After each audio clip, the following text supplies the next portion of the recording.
Hi, this is Abby from Lights Camera English, and today is a national holiday. It's a day off, no working allowed.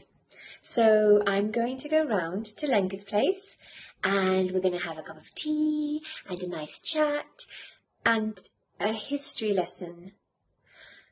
I thought there was no working today.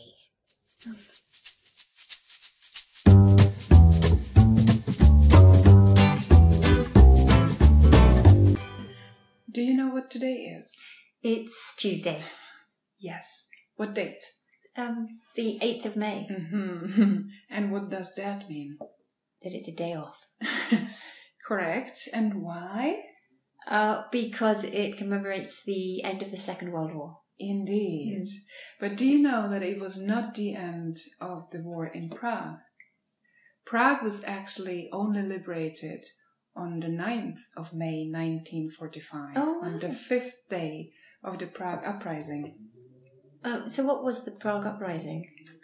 The Prague Uprising, it was a heroic attempt of the Czech resistance to save Prague from destruction by the German army. Oh, okay. And so were there many Germans in Prague? Not directly in Prague, but the German army was concentrating near Prague, and the Prague leaders were afraid that they would follow Hitler's orders to continue until a complete destruction of Prague. Oh, okay. So that's why they started on the 5th of May, and they built barricades in the streets of Prague. There were over 1,000 barricades in Prague. And more than 30,000 people took part in the uprising. Wow. And almost 3,000 of them were killed. Oh, goodness. So it was quite a carnage. Wow. Wow. Well, I mean, thanks to them we have beautiful Prague still to live in, so I guess it went well. But how did they manage it? Well, they fought in the streets. But they also negotiated with the German leaders. And finally they agreed that in exchange for leaving Prague intact, the Germans, who knew the war was over anyway, were allowed to leave Prague in the direction of the American army. So wait, so the Americans were already in the Czech Republic? Oh, yeah. They liberated the western part of Bohemia, including the city of Pilsen. Oh, but that's not far from here. Yeah, exactly. That's what the Prague leaders also thought. The Americans are near, so they will come and help. But there was an agreement between the American army and the Russian army. They agreed on a line that kind of separated them so that they wouldn't end up fighting each other coming from the opposite directions. Right. So the Americans had to stay in Prague. And Pilsen. Right. And Prague had to wait for the Russians to arrive from the other direction. And so how long was that before they arrived? Well, it took 4 full days, and they finally arrived in the morning of the 9th of May, and they were welcomed and celebrated as the liberators of Prague. Wow. As the liberators of Prague.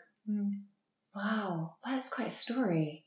And so is there some kind of commemorative event that happens? Well, yeah, as you would expect, the politicians go to these memorials and they have beautiful flowers. And, right, For normal people, it's just a day off. Right, yes, just a day off. I mean, it's kind of difficult to relate to something that happened such a long time ago. No, it's true. I know, but it's such a shame, you know, such a beautiful story, and it just turns into another one of those empty history lessons. Exactly. And it is a shame because there are still some survivors who do remember the days of the Prague Uprising. And I heard about a project that I really liked, and I thought it was a really good idea.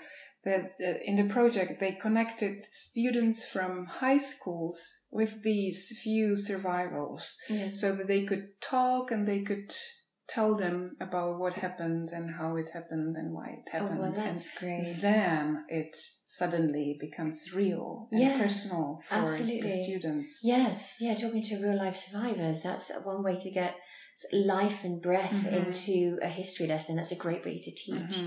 And really that's how history should be taught, because it turns any story into a real story of personal struggle and bravery and courage, and that's the kind of story what we want to take into our future. Yeah, that's why his story is a story, right? Yeah. So that was it. Don't forget to like our video And subscribe to our channel. for more great videos. And if you want to download the transcript Lesson notes, or some extra goodies, then head over to our website.